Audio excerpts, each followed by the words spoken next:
Hello दोस्तों, कैसे हैं आप लोग। जय श्री कृष्णा। आज हम लोग जानेंगे देवउठनी एकादशी की व्रत की कथा। देवउठनी एकादशी साल की सबसे बड़ी एकादशी मानी जाती है। इस व्रत की कथा को केवल सुनने मात्र से हमारे हजारों जन्मों के पाप नष्ट हो जाते हैं एवं श्री हरि विष्णु के चरणों में भक्ति प्राप्त होती है। इस व्रत की कथा को सुनने का बहुत महत्व है और आप सब इसको अवश्य सुने। श्री हरि को तुलसी अत्यंत ही प्रिय है। उसके बिना तो वह कोई भी प्रकार का अन्न जल ग्रहण नहीं करते हैं। तो इसलिए आज के दिन जो तुलसी जी की कथा सुनता है और तुलसी विवाह के दिन श्री हरि विष्णु के भक्तों की कथा सुनता है, उस पर श्री हरि विष्णु अत्यंत ही कृपा बरसाते हैं। तो चलिए वीडियो की शुरुआत करते हैं। प्राचीन समय में ना अम्बरीश नाम कर एक राजा हुआ करते थे। तो वो राजा अत्यंत ही बड़े शिव भक्त थे और विष्णु भक्त भी थे। वो बहुत ज़्यादा विष्णु भगवान को मानते थे। विष्णु जी उनके आराध्य देव थे। ये एक ऐसे राजा थे जिन पर श्री हरि और माता लक्ष्मी की बहुत ही अनुपम कृपा थी। ये राजा बहुत ज़्यादा धन धान्य से परिपूर्ण थे एवं हर प्रकार के सुख संपत्ति इनके पास थी। लेकिन ये सब प्राप्त होने के बाद भी इनके अंदर वैराग्य और इनके अंदर भक्ति कभी कम नहीं हुई। ये श्री हरि विष्णु के चिंतन में निरंतर डूबे रहते थे एवं स्वयं को हमेशा ही श्री हरि विष्णु के चरणों में ध्यान करके उनका सेवक जानते थे।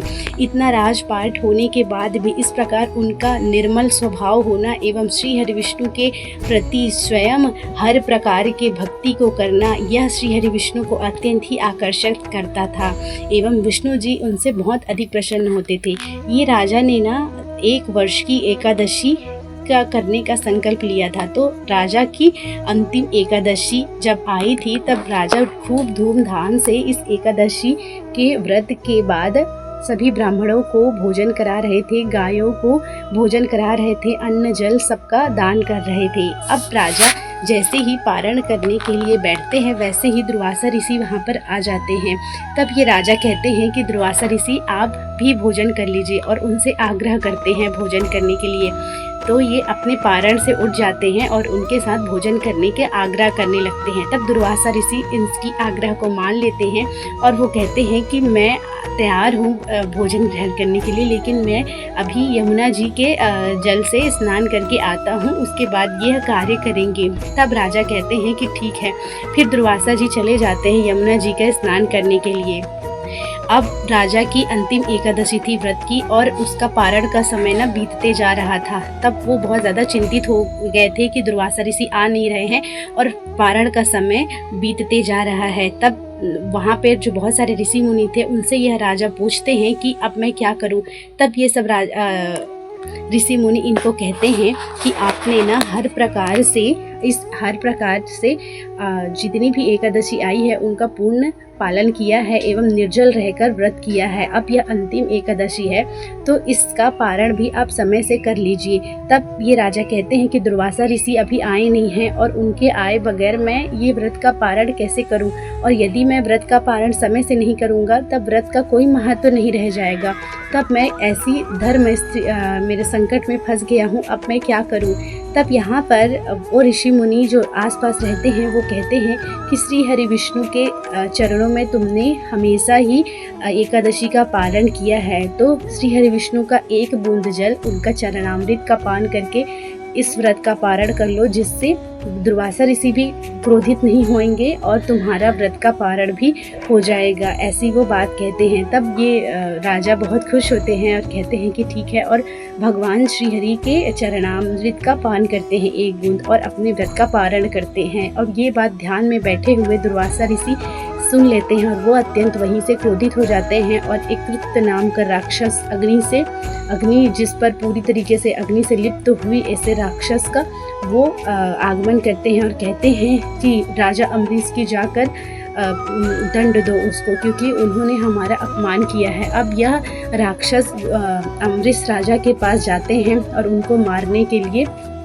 प्रयास करते हैं। अब देखिए, श्री हरि विष्णु सदैव ही अपने भक्तों की रक्षा करते थे। ये राजा इतना ज़्यादा अपने राज्य में धर्म कर्म करते थे ना कि श्री हरि विष्णु ने सुदर्शन चक्र को इस राज्य की रक्षा करने के लिए भेजा हुआ था। अब जैसे ही यह दैत्य आता है उस राजा का हत्या करने के लिए, तब वहाँ पर श्री हरि विष्णु अत्यंत ही क्रोधित हो जाते हैं और अपने भक्त का सहायता करने के लिए सुदर्शन चक्र को भेजते हैं और यह सुदर्शन चक्र उस दैत्य को मार देता है और उसके बाद यह सुदर्शन चक्र दुर्वासा ऋषि के पास चले जाता है, क्योंकि वो ही इनको आज्ञा दिए थे। अब दुर्वासा ऋषि हर ओर भागते हैं, वो ब्रह्मा जी और शिव जी के शरण में जाते हैं, लेकिन फिर भी उनकी कोई सहायता नहीं करता है। तब शिव जी कहते हैं कि तुम श्री हरिविष्णु के चरण में जाओ, वो सदैव ही सब की गलतियों को क्षमा करते हैं, तुमको माफ़ कर देंगे।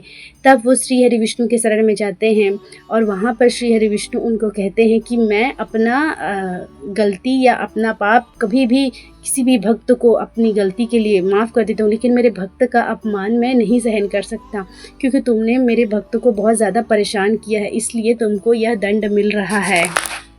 दुर्वासा ऋषि उनसे बहुत ज़्यादा क्षमा प्रार्थना करते हैं, लेकिन भगवान कहते हैं कि मेरे से बड़ा मेरा भक्त है, क्योंकि मैं सदैव ही अपने भक्त के हृदय में वास करता हूँ और मेरे भक्त जितने भी होते हैं वो सांसारिक रूप से अपने सभी इच्छाओं का परित्याग करके मुझ पे समर्पित होते हैं। उनके हृदय में कभी भी कोई छल कपट एवं पाप उनको नहीं अपनी ओर आकर्षित कर सकता है। इस प्रकार त्याग का जीवन जीते हुए मेरा भक्त यदि उनको कोई परेशान करता है तो मैं यह बिल्कुल ही स्वीकार नहीं करता हूँ, लेकिन मेरा भक्त चाहे तो तुम्हें माफ़ कर दे तो मैं तुम्हें माफ़ कर दूंगा। तब श्री हरि विष्णु कहते हैं कि जाओ राजा से माफ़ी मांगो, यदि वो माफ़ कर देंगे तब मैं भी माफ़ कर दूंगा और इसी से तुम्हारी रक्षा हो सकती है।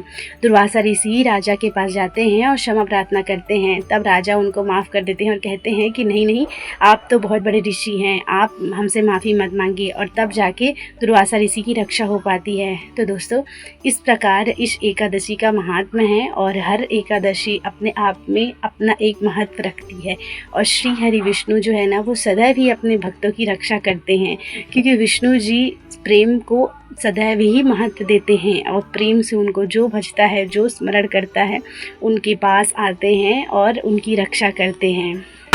इस एकादशी की कथा सुनने मात्र से मनुष्य के सभी प्रकार के पाप नष्ट हो जाते हैं। तो इस एकादशी इस कथा को अपने दोस्तों को ज़रूर भेजें, अपने परिवार में सभी को सुनाएं। जय श्री राधे, जय श्रीमन नारायण।